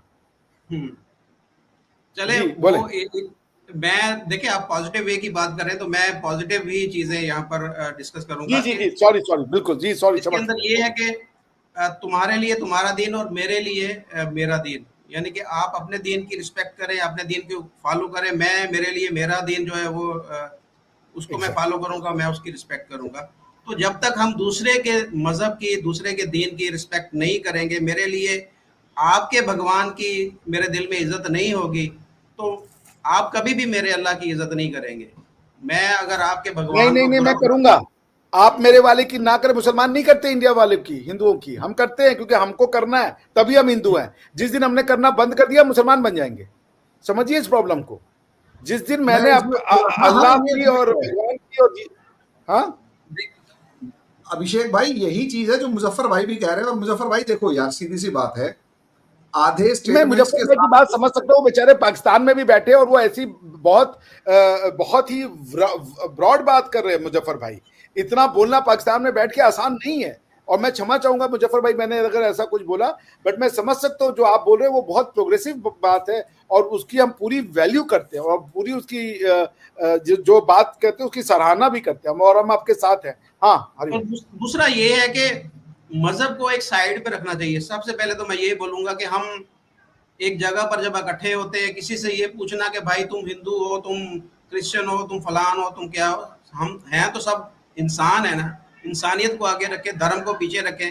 तो वहां पर ये अब पाकिस्तानी जब पाकिस्तान के अंदर होते हैं तो इन सारी चीजों का ख्याल करते हैं कि भाई ये क्रिश्चियन है, इसको हमने अपने नजदीक नहीं बैठने देना, ये जो है वो हिंदू है, इसको हमने अपने करीब नहीं। लेकिन जैसे ही ये पाकिस्तान से बाहर जाते हैं, अमेरिका में होते हैं, यूरोप के अंदर होते हैं, तो ये सारी चीजें खत्म हो जाती हैं। मैं यहाँ पर मैंने पहले भी प्रोग्राम में बात की थी कि मैं एक तकरीबन 98 साल उम्र है, एक बुजुर्ग जो थे उनका टीवी शो में देख रहा था कि वो ये बता रहे थे कि 1947 से पहले की बात, वो कॉलेज के अंदर जब वो पढ़ते थे एचिसन कॉलेज के अंदर, तो वो ये बता रहे थे कि भाई वहां पर हमें कोई नहीं पता होता था कि भाई ये हिंदू है, ये सिख है, ये क्रिश्चियन है, मुसलमान है, कोई 1% भी ऐसी चीज नहीं होती। बल्कि वो ये कहते थे, मेरे जो दोस्त थे ज्यादा वो हिंदू फैमिली से बिलोंग करते थे, और एक फैमिली के साथ मैं इतना अटैच था कि उन्होंने मुझे अपना बेटा बनाया हुआ था। तो ये 1947 से पहले ये सारी चीजें नहीं थी बिल्कुल, कि यहाँ पर पाकिस्तान जो एक बना उसके बाद में सारी चीजें हुई, उससे पहले बिल्कुल भी नहीं थी। मैं यहाँ पर जितने बुजुर्गों से मिला हूँ, या मैं फैसलाबाद की अगर बात करूँ तो यहाँ पर जो हमारा मेन सिटी एरिया है, जो घंटा घर है, वहां पर आप अगर देखेंगे तो वहां पर मस्जिद भी मौजूद है, वहां पर गुरुद्वारा भी मौजूद है, वहां पर मंदिर भी मौजूद है, वहां पर चर्च भी मौजूद है। चारों एक एरिया, मखसूस एरिया के अंदर चारों चीजें पाकिस्तान बनने से पहले की मौजूद है। तो ये अगर पहले सारा कुछ 1947 से पहले सारा कुछ एक जैसा ही था, हम सब एक जैसे ही थे, तो अब ये क्यों सारी चीजें होगी? इन चीजों को मेरे ख्याल में हमें देखने की जरूरत है, पाकिस्तान के मुसलमानों को भी और भारत के मुसलमानों को भी, कि ये क्यों इनको रेडिकलाइज किया गया, क्यों इनके एक माइंडसेट को खास तरीके से चेंज करके इनके दिमागों में इतनी नफरत भरी गई है। तो ये सारी चीजों को मेरे ख्याल में ठीक करने की जरूरत है, हमें अपने गिरेबान में झांकने की जरूरत। मैं अगर मुसलमान हूँ, तो पहले मैं अपने आप को देखूं कि मेरा मजहब मुझे क्या कहता है। मेरा मजहब तो ये कहता है कि मैं हर दीन की, हर मजहब की रिस्पेक्ट करूं, तो मैं ऐसे क्यों नहीं कर रहा। ये मेरे मौलवी जो मुझे ये कहते हैं कि भाई तू सुपीरियर है और ये बाकी सारे जो है ये जहन्नम में जाने वाले हैं, ये काफर हैं और इनकी इस दुनिया के अंदर कोई रिस्पेक्ट नहीं है, इनकी जिंदगी की कोई अहमियत नहीं है, तो ये आपका दिमाग खराब जो कर रहे हैं, आप उनको जाके पूछोगे भाई तुम हमें किस पट्टी पे लगा रही हो या किस साइड पे लगा रहे हो। तो बात यही है कि अपने ये मफाद के लिए ये सारा कुछ कर रहे हैं। जितने भी इस्लामिक जो स्कॉलर्स हैं, जो ये प्रीचर है, ये सब कुछ ये अपने फायदे के लिए और ये सब ये मामला कर रहे हैं। लेकिन हमें, मेरे ख्याल में पाकिस्तान और इंडिया के मुसलमानों को अब देखना चाहिए, सोचना चाहिए कि हमारे इस तरह के फेल के हमें कोई फायदा नहीं हो रहा। इस्लाम भी बदनाम हो रहा है, पाकिस्तान भी बदनाम हो रहा है और हमारे पल्ले भी कुछ नहीं पड़ रहा। तो ये सारी चीज़ों को बेहतर बनाएंगे तो तभी मुआशरे में हम सबकी इज्जत होगी। जी बिल्कुल, आप जैसे लोगों की बहुत आवश्यकता है जो इतनी अच्छी बातें करें। जी हरि भाई, आपका क्लोजिंग रिमार्क 2 मिनट का। उंगली करना बंद करो, 2 मिनट की जरूरत ही नहीं है। बिल्कुल बिल्कुल सही कहा कि उंगली के मामले में ठीक है। करना बंद करो, लिव एंड लेट लिव, काम खत्म। यस, ये बड़ा डीप इन्होंने कहा, क्योंकि आप ना तो दूसरे के रिलीजन को बोले कि छोड़ करके आ जाओ, वो भी उंगली बंद करो, टेररिज्म वाली उंगली बंद करो। तो यस, उंगली बंद करके जेब में डाल लीजिए, काफी आराम होगा। तो आप दोनों लोग आए और 50 मिनट का बहुमूल्य समय मुझे हरि भाई ने दिया। मुझे पता है बहुत व्यस्त रहते हैं, बहुत बहुत धन्यवाद हरि जी आपका। और मुजफ्फर भाई, आपने भी हमारे लिए इतना बहुमूल्य समय निकाला, बहुत बहुत धन्यवाद। और मैं आप दोनों लोग से रिक्वेस्ट करूंगा और मैं आप सबसे रिक्वेस्ट करूंगा कि प्लीज हरि भाई के चैनल को लाइक करें, बहुत अच्छा पढ़ाते हैं, बहुत अच्छे शिक्षक हैं। और मुजफ्फर भाई के परफेक्ट रिएक्शन को भी सब्सक्राइब करें, लाइक करें, अच्छी बातें करते हैं, प्रोग्रेसिव बातें करते हैं और एक अच्छी सोच है, अच्छे इंसान हैं, अच्छे विचार रखते हैं। और मेरे चैनल को भी सब्सक्राइब कीजिए, मैं भी अच्छा सोच रखता हूँ, अच्छा इंसान हूँ, तो तीनों ही अच्छे इंसान हैं हम लोग। तो इसी के साथ आज का जो ये लाइव प्रोग्राम है वो समाप्त करते हैं। आप लोग हमसे जुड़े, इसके लिए आपका बहुत बहुत धन्यवाद। राजीव, पुलीर जी आपका धन्यवाद, तपन जी आपका धन्यवाद, रोहित जी सबका, शिवान जी जो जुड़े सबका धन्यवाद, बहुत बहुत धन्यवाद।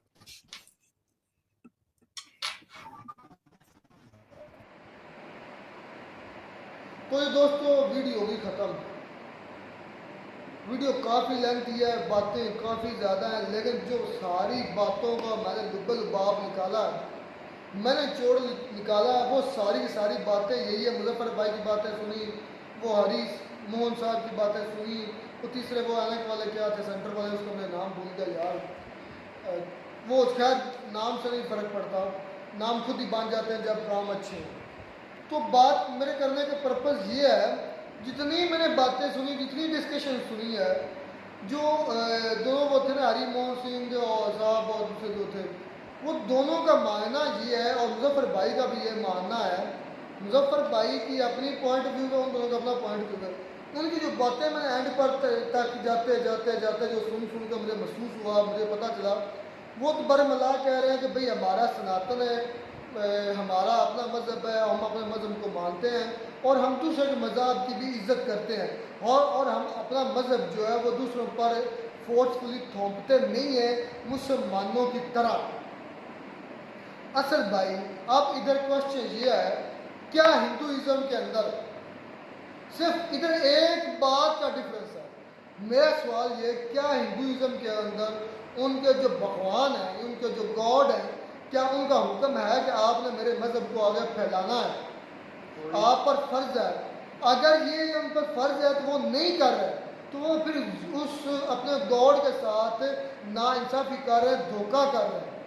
यही तो फ़र्क है, यही तो मैं अक्सर कह रहा हूँ कि भाई हमें हुक्म है, हमारे ऊपर फ़र्ज कर दिया गया है।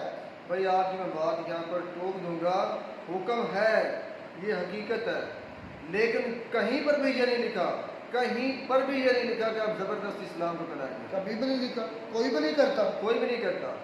हाँ, आप तालीम दें, आप अपनी तालीम उसको दें, अपने इखलाक से उसका दिल जीतें, वो अपनी मर्जी से मुसलमान हो जाए। ये यार बातें बड़ी लंबी चौड़ी आ गई, इस वीडियो बड़ी लंबी चौड़ी थी, हैम्बर के अंदर वो जो मस्जिदों को ताले लगे हैं, अंजुम चौधरी साहब जो है, चौधरी अंजुम साहब या अंजुम चौधरी साहब, वो पकड़े गए टेररिस्ट को। मैनचेस्टर में जो वाक़या हुआ, इन सारे चीज़ों की शुरुआत यहीं से हुई थी। तो जो अंजुम चौधरी है, अगर वो उसके पास से मवाद ऐसा मिला है, बम ब्लास्ट हो गया या गन हो गई या कोई ट्रेनिंग में ऐसा है, तो भाई अगर उनको पकड़ा गया, उनको सबूत मिले हैं, तो भाई हम उसको बिल्कुल हक में है कि उसको सज़ा मिले। कि भाई उसको क्या ज़रूरत है अपने इस्लाम का नाम बदनाम करने की? इन्हीं लोगों की वजह से, तो इन्हीं मौलानाओं की वजह से तुम्हारा इस्लाम बदनाम यार मेरी बात सुनो, इन्होंने हमारी रूह खत्म कर दी इस्लाम की। पुराने वीडियो उन्होंने बात की, स्पेन की बात कर रहे थे, जहाँ पर तारिक बिन ज़ियाद जो है ना हो गए थे।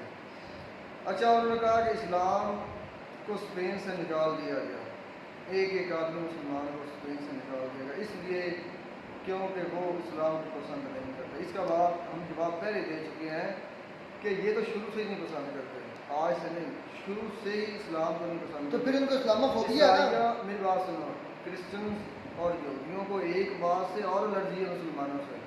वो कहते हैं कि जो अंबिया कराम की लड़ी है, ये जो नबी आ रहे हैं, ये हमारी मतलब नस्ल में से आ रहे थे, ये नस्ल अलहदा कैसे चली गई, ये नबी उस लाइन से कैसे हो गया, ये भी हमारी तरफ से ही आना था। उन्हें ये मसला नहीं है कि ये आपकी नबी है, उन्हें ये मसला कि ये हम में से नहीं है। RSS का भी जिक्र आया, उन्होंने कहा 100 साल पुरानी है, जद्दोजहद चलती रही। 2014 में बाकायदा तौर पर RSS का नुमाइंदा सामने आया नहीं। तो ज़ाहिर बात है मोदी साहब भी RSS में रहे, सर्व करते रहे। भाई RSS का हमें कोई ज़्यादा इल्म नहीं है, हम RSS पर ज़्यादा मैं इसके बारे में जानता हूँ। अभी एक वीडियो मैंने लोग सब की थी साल पहले, उन्होंने कहा कि ये काम करते थे सोशली, पानी ला कर देना, मतलब कि खाना चीज़ें ला कर देना, ये काम बिल्कुल बकवास। RSS पे बनाने का जहाँ तक मेरी इंफॉर्मेशन है, एक ही काम था कि एक ऐसी जमात खड़ी करो जो मुल्क में जैसे हम खड़ी करते हैं ना, जमात इस्लामी हो गई, ये लश्कर तैयबा वाले हो गए, ये फलां जगह के मुल्क में कोई एक कम्यूनिटी पूरे ज़ोरों शोर से मुल्क न चला सके। जहाँ पर भी हिंदुइज़्म के खिलाफ बात हो, वहाँ पर ये अपने लिहाज से काम करें, हुकूमत कोई रोक नहीं देगी। ये मेन मकसद था RSS के बनाने का। चले, मुझे नहीं पता पर्पज़ क्या था। और दो तरीके वो भी यही कह रहे थे कि मुनज़्ज़म करने के लिए, हिंदुओं को मुनज़्ज़म करने के लिए। बहुत अच्छा, एक बात है कि मौलानाओं के इल्म के मुताबिक या मौलानाओं की नज़र में जो नॉन मुस्लिम है उनको जीने का हक नहीं है। मौलाना कौन होते हैं नॉन मुस्लिम को जीने का हक देने वाले या ना देने वाले? यार जितनी प्योरिटी मुसलमानों इस्लाम में इंसानियत को है ना, उतनी किसी दीन में भी नहीं है। आप मुतालिया करें। इन्होंने कहा कि हमने मुतालिया नहीं किया, इस्लाम के नबी बारे में नहीं पढ़ा, हमने मौलाना से सुना। हरि मोहन सिंह ने कहा, तुम क्यों सुनते हो यार मौलाना को? तुम तालीम हासिल करो, पढ़ो, कुरान पाक को पढ़ो, तर्जुमे के साथ पढ़ो, अपनी ज़बान में पढ़ के देखो यार, तुम्हें दीन का पता चले इस्लाम का। चले वो पढ़े ना पढ़े, वो अपनी चॉइस है।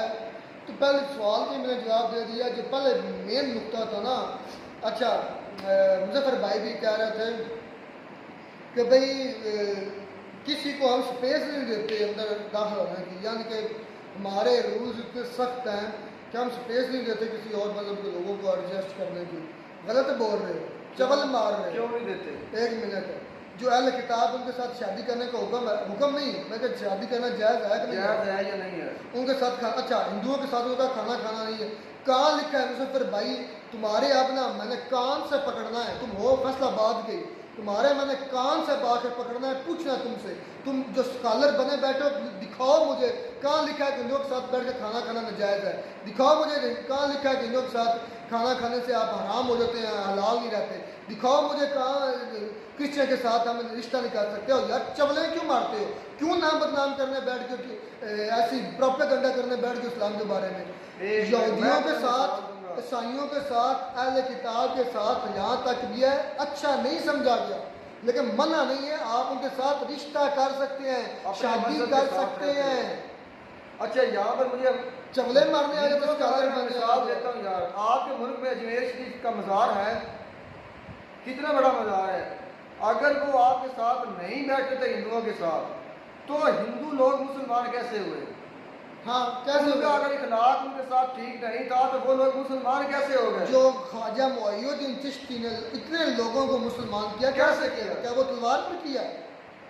और यार जाने दो, क्यों शर्मनाक बातें कर रहे हैं मुजफ्फर भाई? निजामुद्दीन औलिया का मज़ार वहाँ पर है, उन लोगों ने कितनी आपके साथ मतलब कि जितना भी ये मुजफ्फर भाई है, हरिमोहन सिंह है, जो भी ये थे यार इंतशार को हवा क्यों देते हो? मुझे सबसे गुस्सा इस पर है, क्या नाम है ये जो मौलाना साहब बने बैठे हैं, मुजफ्फर सो कॉल्ड एंकर बन के बैठा। मुझे मुझे मिल गया खुदा की कसम, इससे मैंने क्वेश्चन शुरू करना, बताओ मुझे कहाँ लिखा है कि हिंदुओं के साथ बैठ के खाना खाने से आप आराम हो जाते हैं? दिखाओ मुझे कहाँ हम स्पेस नहीं देते। क्या हम रिश्ता, क्या हमारे लिए है कि अगर आप रिश्ता करना चाहते हैं, आपकी किताब से लड़की किताब अब लड़की पसंद आ गई, आपको रिश्ता पसंद आ गया, आप पहले किताब से कर सकते हैं। और यार पढ़ तो लो, स्पेस नहीं देते, स्पेस नहीं देते। कहाँ लिखा है?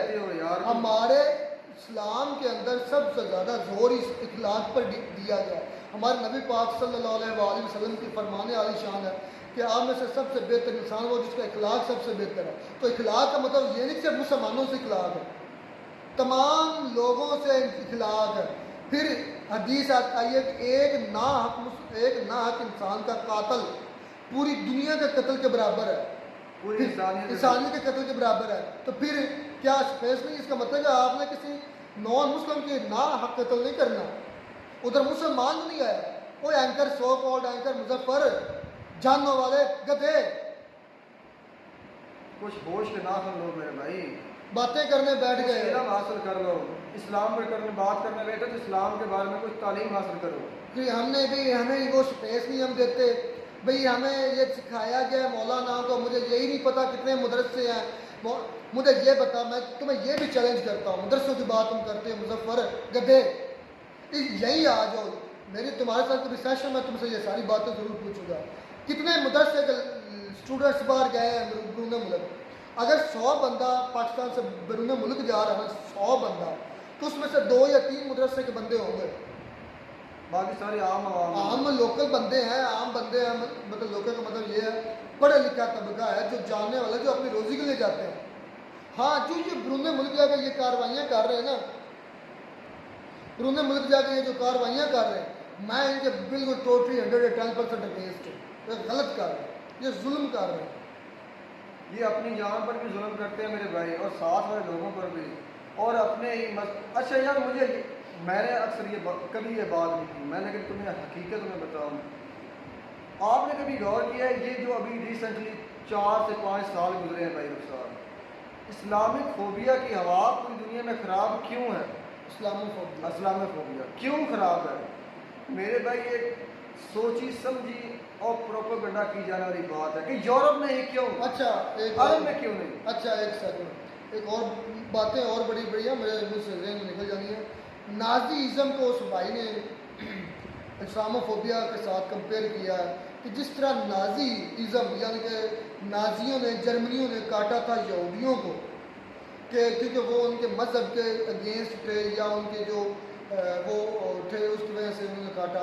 तो इसी वजह से जो इस्लाम के अंदर भी वही फ़िज़ा पैदा हो रही है जो नाजीज़म के अंदर थी। गलत है, बिल्कुल टोटली यार कुछ होश के ना हम लोग, हमें बल्कि आपको भी पता कि हिटलर ने यहूदियों को क्यों मारा था, उसका मज़हब से कोई लेना देना नहीं था मेरे भाई, ये हकीकत है। वर्ल्ड वॉर में सबसे ज़्यादा जो गद्दारियाँ की थी ना मेरे भाई, वो यहूदियों ने की, और उस चीज़ का हिटलर को बहुत अच्छी तरह से पता था। अच्छा एक और बड़ा इंपॉर्टेंट पॉइंट मेरे ज़हन में आ गया, वीडियो बड़ी लेंथ हो रही है। मैं कहा कि मुसलमानों, मुजफ्फर भाई आज मुझे ऐसा बोल रहा था कि मुसलमानों के ज़हन में ये चीज़ है कि मुसलमान ही सबसे आला है, मुसलमान ही सबसे ठीक है, मुसलमान ही सबसे ऊपर है। चले मैं मान लेता हूँ भाई, हम मानते हैं कि हमारा नबी सबसे अफजल है, हम मानते हैं हमारा खुदा सबसे अफजल है, हम मानते हैं खुदा को, इस कायनात को बनाने वाला सिर्फ एक खुदा है और वो रब ताला खुदा वंदे करीम है।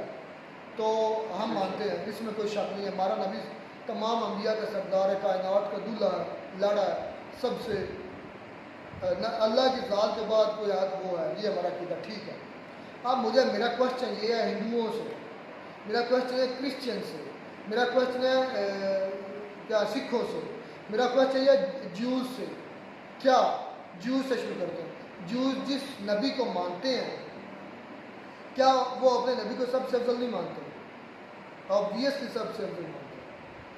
जो क्रिश्चियन अपने नबी ईसा इस्लाम को मानते हैं, क्या वो तमाम अंबिया के सरदार नहीं मानते इस इस्लाम को?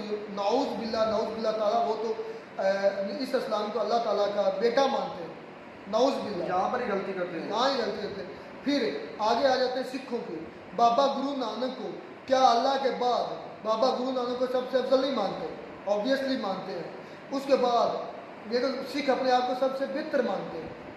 जब उनका पैरोकार सबसे बेहतर है तो उनको मानने में भी सबसे बेहतर होगा। ठीक है, आगे आ जाते हैं हिंदुइज्म का।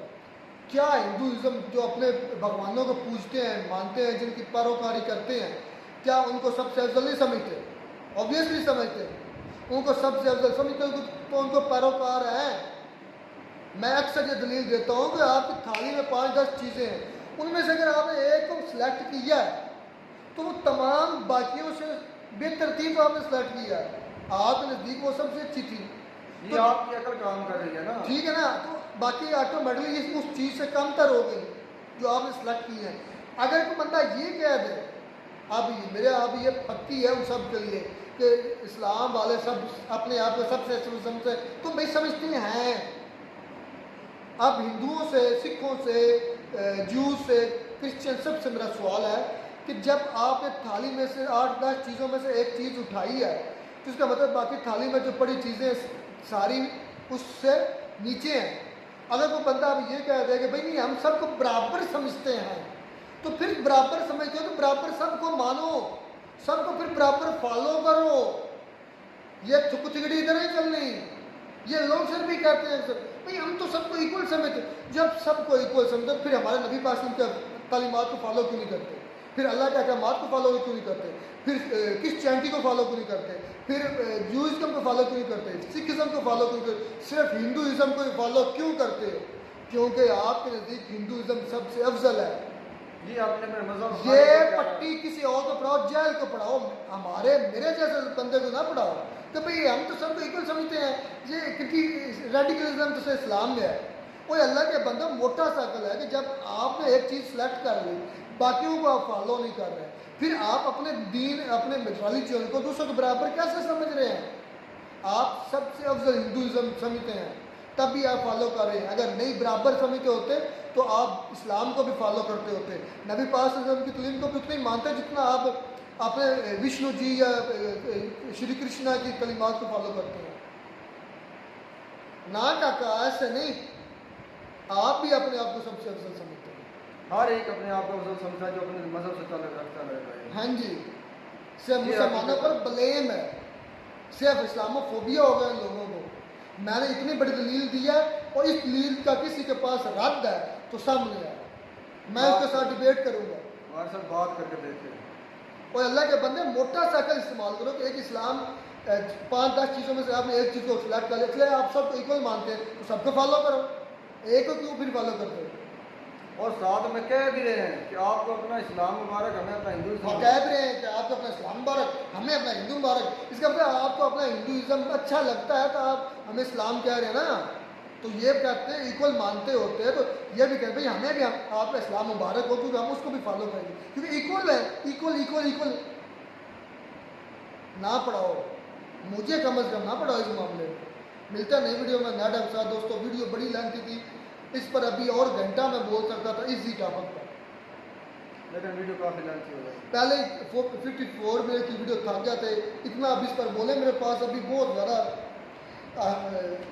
एक और बड़ा इम्पॉर्टेंट क्वेश्चन आगे चले पॉइंट करते चले, आप भी बोर हो गए, आप काफ़ी लोगों को मेरी बातों से तकलीफ होगी लेकिन सच्ची हैं, ये ज़हन में रखना। अच्छा, अरबों का भी वो भाई कह रहा था, वो जो आने वाला सेंटर वाला था, भाई हम अरबों का कानून क्यों माने? हम अपना इधर हिंदुस्तान का कानून मानेंगे, यानी कि जो औरत ज़िना करती है उसको संसार करना अरबों का कानून था? नहीं भाई, इस्लाम का कानून है। अरबों का कानून नहीं। शादीशुदा औरत या मर्द हो तो उसको संसार करना, ज़िना करना इस्लाम का कानून है। ये इफेक्ट करता है आपकी ज़िंदगी को, ये आपको रोकता है बुराई से। अच्छा। आप प्रॉपर्ली देख लें, एक आदमी को सरे बाजार सजा दी जाती है तो उसको देखने इबरत वाले होती है, कितने बच्चे? इबरत होती है। इबरत होती है। अच्छा, ये रोकने के लिए था। इस्लाम ने काफ़ी अरबों कानून को रद्द भी किया। उसका सबसे बड़ी एग्जांपल ये है कि जब पहले इस अरब के रिवाजों के मुताबिक जब पहले बच्चियां पैदा होती थी तो उनको जिंदा दरगोर कर दिया दरगोर गया, कर दिया जाता। लेकिन इस्लाम ने उनको मना फरमाया।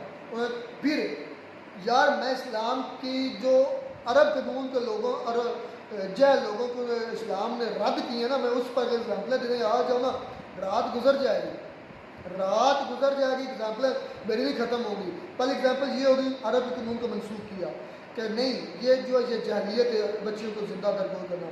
दूसरा ये कि जब अपना इस्लाम से पहले जो औरतें होती थी उनको जो विरासत ना हेरिटेज बाप की दौलत उसमें हिस्सा नहीं था, उसमें हमारे इस्लाम ने हमारे नबी पाक सल्लल्लाहु अलैहि वसल्लम अल्लाह ताला की ज़ात ने उनका हिस्सा दिया, इज्जत दी, तो मतलब कि मर्द आधा हिस्सा दिया मर्द ने। हाँ जी, तो पहले नहीं था। यार ना पढ़ाया करो।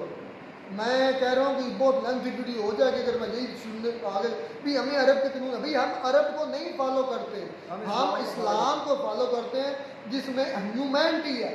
अपनी सी टॉपिक पर कोई बैठ अरब थे ही जानवर, वो थे ही जाल बद्दू थे, ऊँट बकरियाँ चराने वाले थे, बेटियों को जिंदा दरगोर करने वाले थे, लूट मार करने वाले एक कबीले कबाइल थे, कभी एक जगह से दूसरी जंगी जगह। एक दूसरे के साथ जंगे होती रहती थी उनकी, नस्ल से नस्ल वो नस्लें खत्म हो जाती हैं। एक कबीला दूसरे से एक दूसरे मतलब अरब को हम नहीं फॉलो कर रहे, हम मोहम्मद मुस्तफ़ा सल्लल्लाहु अलैहि वसल्लम और अल्लाह ताला की ज़ात को फॉलो कर रहे हैं। अरब हमारे ठीके पर अरब के लोग बाद की बात हो, मैं उस अरबी की बात कर रहा हूँ जिस अरबी की वजह से हमें अल्लाह की पहचान मिली है। खैर इसी मौजू पर किसी का शौक़ हो आज मुझे चाहे मौलाना समझ लें जो मर्जी समझ लें, लेकिन बातें सच हैं। मिलते हैं नई वीडियो में नया ढंग से।